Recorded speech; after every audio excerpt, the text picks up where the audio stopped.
Hello everyone, welcome back to the channel. आप लोगों का स्वागत है। आज हम बात करने वाले हैं ऑपरेटिंग साइकिल की। तो देखो, सबसे इंपॉर्टेंट बात तो ये होती है कि व्हाट इज़ ऑपरेटिंग साइकिल। मतलब ये जो है ऑपरेटिंग साइकिल, ये है क्या? ऑपरेटिंग साइकिल क्या होता है? पहले तो आपको ये क्लियर हो कि ऑपरेटिंग साइकिल होता क्या है, फिर बात आएगी कि हम पढ़ क्यों रहे। तो देखो, ऑपरेटिंग साइकिल का मतलब क्या होता है कि एक रॉ मटेरियल को, किसको? रॉ मटेरियल को कितना टाइम लगता है किस में कन्वर्ट होने में? कैश में। तो एक रॉ मटेरियल को कितना टाइम लगता है कैश में कन्वर्ट होने में, उस टाइम पीरियड को बोला जाता है ऑपरेटिंग साइकिल। अब इसकी देखो 4 स्टेज होती है।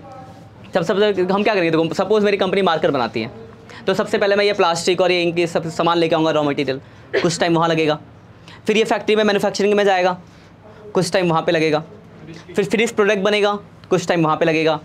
उसके बाद अगर मैंने कैश में बेच दिया तब तो अच्छी बात है, उधार बेचा तो डेटर से कलेक्शन में भी कुछ टाइम लगेगा। मतलब मिनिमम 3 स्टेज होगी और मैक्सिमम कितनी स्टेज होंगी? 4। Raw material, WIP, work in हो गया WIP, उसका फिनिश गुड्स, और चौथा हो गया कलेक्शन फ्रॉम डेटर। इन चारों स्टेजेस के जो टाइम होते हैं उन सबको जोड़ देंगे तो जो निकलेगा वो निकलेगा प्रोडक्ट का ऑपरेटिंग साइकिल। ये बात क्लियर है? देखो इसी के ऊपर नीचे एग्जाम्पल फॉर ये पिक्चर दी हुई है। तो इस पिक्चर को आप ध्यान से देखो। ऑपरेटिंग साइकिल चार्ट जो है कि परचेज करने में आपको 3 महीने लगे, फिर प्रोसेसिंग में 4 महीने लगे, फिनिश गुड्स में 2 महीने लगे, और कलेक्शन करने में डेटर से 4 महीने लग गए, और कलेक्शन करके पैसा आ गया। तो 4 स्टेज है ना। देखो 1 2 3 4, यहाँ लगा 3 महीना, यहाँ लगा 4 महीना, 4 3 7 8 9 10 11 12 13। तो जो आपका ऑपरेटिंग साइकिल है कितने महीने का है? 13 महीने का ऑपरेटिंग साइकिल हो गया। तो एक नंबर में आपसे अगर पूछा जाए कि ऑपरेटिंग साइकिल क्या है, या फिर ऐसे दिया होगा 4 स्टेजेस के वो नंबर, तो क्या करना होगा? चारों को जोड़ देना, क्या निकल जाएगा आपका? Operating cycle.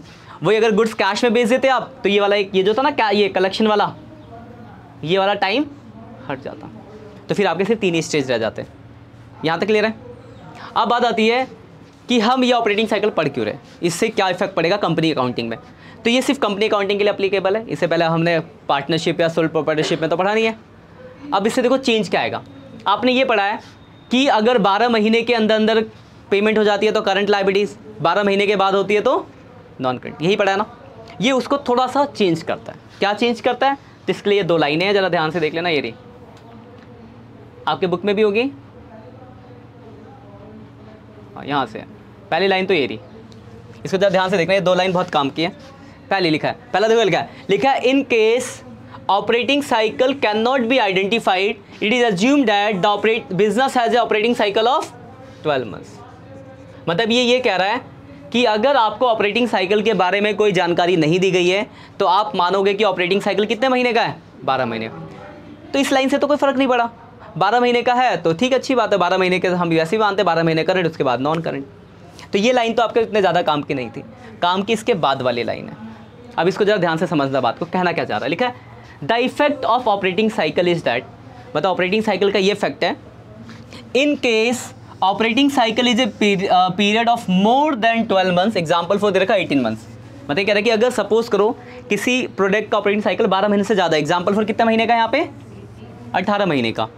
तो all liabilities of that business are classified और so as current liabilities if they due settle within 18 months. तो अगर किसी का ऑपरेटिंग साइकिल 18 महीने का है तो अगर आप 18 महीने के अंदर अंदर पेमेंट कर दोगे तो उसको क्या मानोगे? Current liabilities. मतलब अगर जैसे एग्जांपल फॉर ऑपरेटिंग साइकिल 18 महीने का है, मैंने 16 महीने में पेमेंट कर दी, तो मैं उसको क्या मानूंगा? तो अब ये रूल क्या गया, उस वाले रूल से तो अलग हो गया ना। हमने तो रूल ये पढ़ा है कि 12 महीने तक करंट, उसके बाद नॉन करंट। तो लेकिन ये चीज़ ये है इसका इफेक्ट ऑपरेटिंग साइकिल का। इसका एक इकलौता छोटा सा क्वेश्चन आता है, आपको क्या दिया होगा? ऑपरेटिंग साइकिल दिया होगा और एक्सपेक्टेड पीरियड दिया होगा। अब पूछेगा कि बताओ करंट है या नॉन करंट है। तो देखो अगर 12 महीने तक है तब तो बुद्धि लगानी नहीं है, करंट ही होगा। जब 12 महीने से कोई ज़्यादा होगा तब आपको बुद्धि लगानी है कि इसके अंदर तो नहीं आ रहा। इसके अंदर आने का मतलब क्या है कि ऑपरेटिंग साइकिल से पहले पेमेंट हो गई हो। तो अगर 12 महीने से ज़्यादा होगा तो फिर आपको देखना पड़ेगा, फिर आंसर देना पड़ेगा। जैसे एग्जाम्पल फॉर मैं लिखता हूँ यहाँ पे, जैसे सपोज करो फिर आगे आपके बुक के क्वेश्चन दिखाऊंगा। सपोज करो ये ऑपरेटिंग साइकिल दिया हुआ है और एक्सपेक्टेड पीरियड दिया हुआ है। मान लो ये है 10 और ये है 12। तो क्या कोई 12 महीने से ज़्यादा दिख रहा है आपको? दोनों 12 महीने के अंदर है तो कुछ नहीं करना, ये क्या होगा आपके लिए? करंट। लेकिन मान लो ये है 10 और ये है 15, तो आपको 12 महीने से ज़्यादा दिख रहा है, लेकिन क्या दिख रहा है, एक्सपेक्टेड पीरियड दिख रहा है। तो क्या ऑपरेटिंग साइकिल के अंदर पेमेंट हो रही है? तो क्या इस लाइन के अंदर आया? नहीं, तो ये क्या हो जाएगा आपका नॉन करंट। लेकिन यही मान लो ये 15 होता और ये 13 होता, दोनों 12 महीने से ज़्यादा है, लेकिन आपकी इस कहानी के अंदर आ गया ना, ऑपरेटिंग साइकिल है 15 महीने का और आप पेमेंट 15 महीने के अंदर ही कर दे रहे हो, तो ये आपके लिए क्या हो जाएगा? मतलब कुल मिला के कहने का मतलब क्या है कि अगर 12 महीने तक है तब तो आपको सोचना ही नहीं है, लेकिन अगर 12 महीने से ज़्यादा है तब आप देखोगे कि क्या ज़्यादा है। अगर ऑपरेटिंग साइकिल ज़्यादा है तो वो करंट हो गया, इस स्टेटमेंट में आ गया, लेकिन अगर एक्सपेक्टेड पीरियड ज़्यादा तो वो क्या हो जाएगा? Non current. ये बात क्लियर है? तो फर्स्ट केस में क्या होगा? फर्स्ट तो 12 महीने के अंदर ही है ना, तो सोचना ही नहीं है। पर वो तो 12 महीने साइकिल तो 10 है। कोई बात नहीं, 12 महीने के अंदर सोचना ही नहीं आपको, 12 महीने से ज़्यादा में ये इफेक्ट दिखाना आपको, 12 महीने में कुछ नहीं सोचना। अगर 12 से कोई ज़्यादा है तब आपको सोचना है। जैसे मैं आपको एग्जांपल, देखो अगले पेज पे एग्जांपल फॉर कुछ क्वेश्चन दिया, आपको देख के पढ़ के बताना। अगले पेज पलटो, इलिस्ट्रेशन फर्स्ट दिया हुआ है 1.156 पे। देखो जैसे पहला देखो लिखा ना वहाँ पे ऑपरेटिंग साइकिल और एक्सपेक्टेड पीरियड दिया हुआ है। पहले में देखो क्या लिखा है, ऑपरेटिंग साइकिल है 10 महीने का और एक्सपेक्टेड पीरियड कितने महीने का है, तो क्या होगा ये 12 से ज़्यादा नहीं, बुद्धि लगानी नहीं है, करंट होगा। दूसरा देखो पहला है 10, दूसरा है 12, ये भी करंट, 12 से कोई ज़्यादा नहीं है। अगर दोनों सेम हो तो दोनों सेम होगा तो भी इसके अंदर आ गया ना, करंट ही होगा वो। तीसरा है 10 और 15, नॉन करंट हो गया। चौथा है 18 और 15, करंट हो गया। अगला है 18 और 24, नॉन करंट। समझ में आ गई? किसी को डाउट? सर ये फिफ्थ नॉन करंट कैसे होगा? फिफ्थ में देखो क्या 18 और 24, हाँ। 18 और 24, ऑपरेटिंग साइकिल 18 महीने का, पेमेंट कब कर रहा हूँ? तो ऑपरेट इस वाले कंडीशन में नहीं आया ना।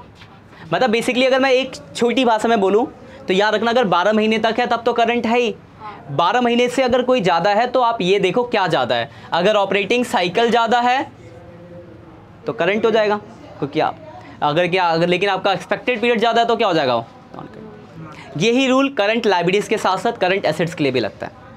यहाँ पे तो क्रेडिटर की बात की थी, हो सकता है यहाँ पे ट्रेड रिसीवेबल की बात की होती। तो ऐसा एक छोटा सा 1 नंबर में क्वेश्चन आ सकता है, आपको ऑपरेटिंग साइकिल दिया होगा और एक्सपेक्टेड पीरियड दिया होगा, आपसे पूछेगा बताओ करंट है या नॉन करंट 1 नंबर में। तो इस चीज़ को दिमाग में रखना, वो 12 महीने वाले कॉन्सेप्ट को साइड कर देना, ये वाला कॉन्सेप्ट याद रखना, ठीक है। तो ये 3 टॉपिक देखो इस चैप्टर में, टोटल 3 टॉपिक्स। ये बहुत छोटा सा टॉपिक था ऑपरेटिंग साइकिल का, इससे थोड़ा सा बड़ा टॉपिक था स्टेटमेंट ऑफ P&L का, वो भी ज़्यादा बड़ा नहीं है। सबसे बड़ा जो टॉपिक है इस चैप्टर का वो बैलेंस शीट है, क्योंकि वो बहुत ज़्यादा बड़ी है। 40 पेज तो आपको ऐसे ही पढ़ने हैं उसमें, कि मेन हेड सब हेड उसमें क्या क्या आता है। तो देखो आपके पास पूरा, देखो अब हम सेकंड बुक स्टार्ट करेंगे अगली क्लास से।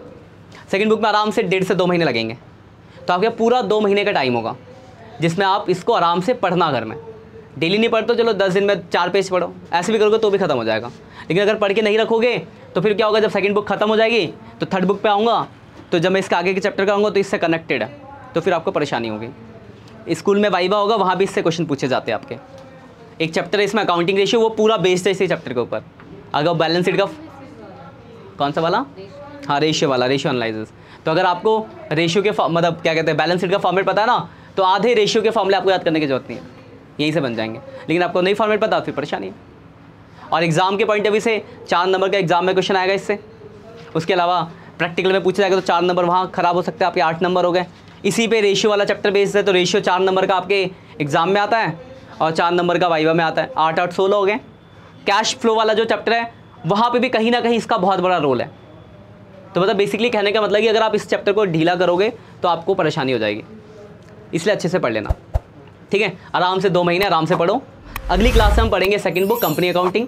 पहली 2 क्लास से बुक की जरूरत नहीं है, बेसिक कराना पड़ेगा, ठीक है। उसके बाद बुक की जरूरत पड़ेगी, तो अगर आपने बुक नहीं ली है तो 2 क्लास के अंदर अरेंज कर लेना, ठीक है। बाकी मिलते हैं नेक्स्ट सेक्शन में, तब तक के लिए बाय बाय।